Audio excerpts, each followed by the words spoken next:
This presentation is brought to you by the Colorado Neurological Institute Movement Disorder Center. This presentation reviews new and emerging therapies for the symptoms of Parkinson's disease. Non-drug therapies, such as exercise, have shown significant benefit. Motor complications, including levodopa-induced dyskinesias and motor fluctuations, become troublesome in advanced Parkinson's disease, and new drug therapies are being targeted to these problems. Non-motor problems, such as depression and orthostatic hypotension, become a major source of disability also as the disease progresses, and there are several new interesting treatments for these problems. Exercise has been shown to result in significant improvement in motor symptoms of Parkinson's disease, especially bradykinesia, gait, and balance. Specifically, cardiovascular exercise with treadmill training at 30 to 80% of the patient's maximum heart rate for 30 to 40 minutes 3 to 4 times a week has been shown to be useful. Studies have also been performed exercising patients in a forced fashion at an intensity greater than what they are typically comfortable performing. In these studies, patients rode on a tandem bicycle behind a professional cyclist. By going at a faster than comfortable pace, motor function improved by about 35% in these patients.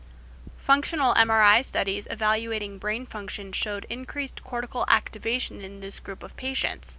This suggests that exercise may alter motor control processes in a fundamental fashion.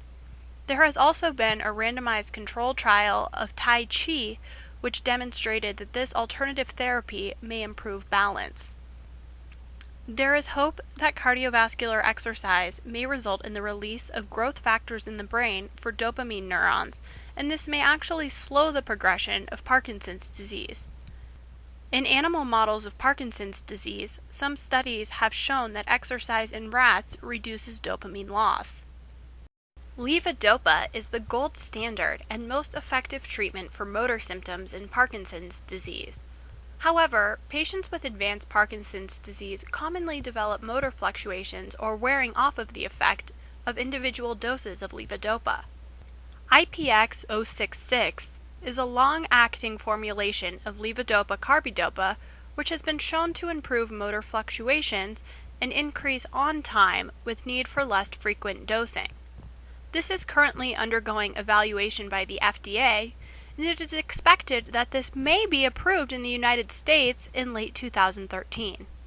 Patients who have severe motor fluctuations often need to take levodopa-carbidopa many times a day and may experience dramatic fluctuations in mobility. Many of these patients also may develop significant and often disabling levodopa-induced dyskinesias. If levodopa could be administered more continuously without drastic fluctuations in plasma levodopa levels and therefore in brain dopamine levels, the patient's motor function may be improved. Motor fluctuations are in part a response to the intermittent way in which oral levodopa-carbidopa pills are administered. Implantation of a tube into the stomach and continuous infusion of a levodopa-carbidopa gel into the gastrointestinal tract may be an effective way to significantly reduce motor fluctuations. This maintains a more constant level of plasma levodopa and as a result a more constant level of brain dopamine.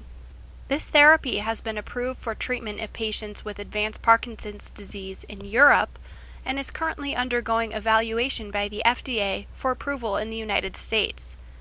It represents an alternative to deep brain stimulation for patients with severe motor fluctuations.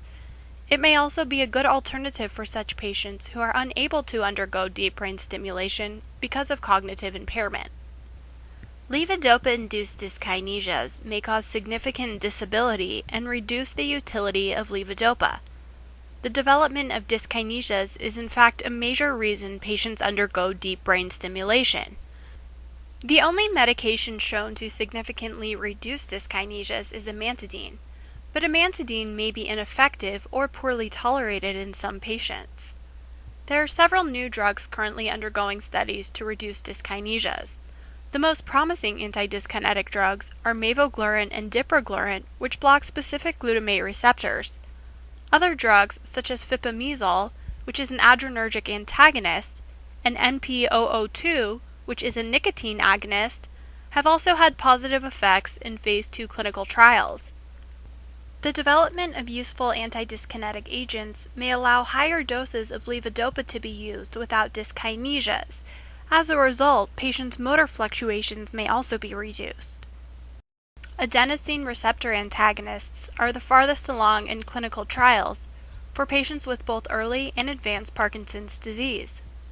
Preliminary studies suggest that in patients with motor fluctuations, use of preludinate, a specific adenosine A2A receptor antagonist, may reduce off time without increasing dyskinesias. Dopaminergic therapies, on the other hand, typically do increase dyskinesias. Adenosine receptor antagonists work by reducing overactivity in the indirect motor pathway in Parkinson's disease. Gene therapy is an experimental procedure in which specific therapeutic DNA is inserted into an engineered non-pathogenic virus and then injected into specific targets in the brain. The virus then allows incorporation of the specific DNA into the patient's own brain cells. The DNA is then expressed by the patient's cells, resulting in a useful therapeutic effect. There are multiple gene therapy techniques that are currently under study in patients with advanced Parkinson's disease. This diagram shows the techniques along with their respective targets. In 3 of these techniques, shown as circles in the diagram, AAVT, or adeno-associated virus type 2, is engineered with specific therapeutic DNA. In one such technique, shown in purple, the virus is injected into the striatum and the AADC enzyme is increased in the cells. The increased production of this enzyme then allows more efficient conversion of levodopa to dopamine. In another technique, shown in green, a growth factor known as nurturin is released as a result of injection into both the substantia nigra and the striatum. It is thought that this growth factor may promote the survival and function of dopamine neurons. In a third technique shown in blue, the virus is injected into the subthalamic nucleus, which is overactive in Parkinson's disease. The glutamic acid decarboxylase enzyme is increased, which results in increased production of GABA, an inhibitory neurotransmitter. This reduces overactivity of this target nucleus, resulting in improvement of Parkinsonism symptoms. Another research group is using a larger virus known as the lentivirus and introducing 3 different genes into the striatum. This triple combination therapy substantially increases the production of dopamine in the striatum, resulting in improvement of Parkinsonism. All of these gene therapy techniques have been undergoing phase 1 or phase 2 trials in humans, and we are hopeful that these therapies may represent a new approach to treatment of patients with advanced Parkinson's disease. Depression is an extremely common non-motor feature of Parkinson's disease and substantially affects quality of life. Recently, randomized double-blind trials have been conducted demonstrating that the antidepressants paroxetine, venlafaxine, and nortriptyline can significantly improve depression without significantly worsening motor symptoms of Parkinson's disease. These findings reinforce the importance of recognizing and treating depression in all patients with Parkinson's disease. Another important non-motor symptom is orthostatic hypotension, or reduction in blood pressure with change in position, such as going from sitting to standing. Drops in blood pressure may result in feelings of lightheadedness and fainting. Dysfunction of the autonomic nervous system in Parkinson's disease, as well as anti-Parkinson medication, both contribute to orthostatic hypotension. Droxidopa is a precursor of norepinephrine, an important neurotransmitter for regulation of blood vessel constriction. Recent phase 3 trials of droxidopa demonstrate significant improvement in blood pressure drops in patients with Parkinson's disease, resulting in reduction of lightheadedness symptoms and fainting episodes. There are some data suggesting that these patients also had improvements in walking, balance, cognitive function, and gross motor function. As we have reviewed, there are several exciting new symptomatic therapies for Parkinson's disease. Nevertheless, levodopa remains the gold standard treatment for the motor symptoms of Parkinson's disease. Because motor complications impair our ability to use levodopa, the development of new drugs, which we have reviewed, to be used in combination with levodopa to reduce motor complications can be quite helpful. The recruitment of patients to clinical trials, and in fact slow recruitment, is a major impediment to the development of new symptomatic therapies.